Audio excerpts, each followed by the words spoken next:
বর্তমান কিছু আবহাওয়া বদলে গেছে। পিতা যখন সন্তানকে কোন আদেশ করে, কিছু সন্তান আছে পিতামাতার কথা শুনতে চায় না, তার কথা ভালো লাগে না। আপনার বাবা আপনাকে ডাকতেছে একটা কাজ করতে, তো এই ছেলেটা বলতেছে না আমি পারবো না, আপনি যান, আপনি করেন কাজ। এই যে ছেলেটা এরকম তার বাবার সঙ্গে আচরণ করতেছে, এরকম করে তো দিন যাচ্ছে, ছেলেটা নিজের কেরিয়ারটা নষ্ট করতেছে এবং বাবার কথা শুনতেছে না। বাবা সব সময় ভালো কথা আদেশ করে, কিন্তু ছেলে সেই কথা বাবার শুনতে চায় না। তো যখন বয়স হয়ে যায় পিতামাতার, তখন সন্তান তার পিতামাতাকে বাসায় রাখতে চায় না। বয়স্ক হয়ে গেছে, বৃদ্ধ হয়ে গেছে, এখন সন্তান পিতাকে বৃদ্ধাশ্রমে রাখতে চায়।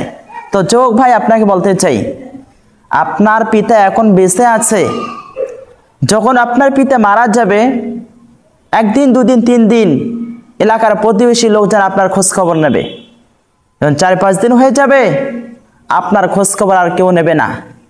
আপনার পিতা বেঁচে থাকা অবস্থায় যে আপনার পায়ের তলায় মাটি ছিল, আপনি যখন আপনার বাবাকে দাফন করে আসবেন, আসার পরে কয়েকদিন চলে যাওয়ার পরে আপনার পায়ের তলায় মাটি আপনি দেখতে পাবেন, কিন্তু আপনার পায়ের তলায় মাটি থাকবে না।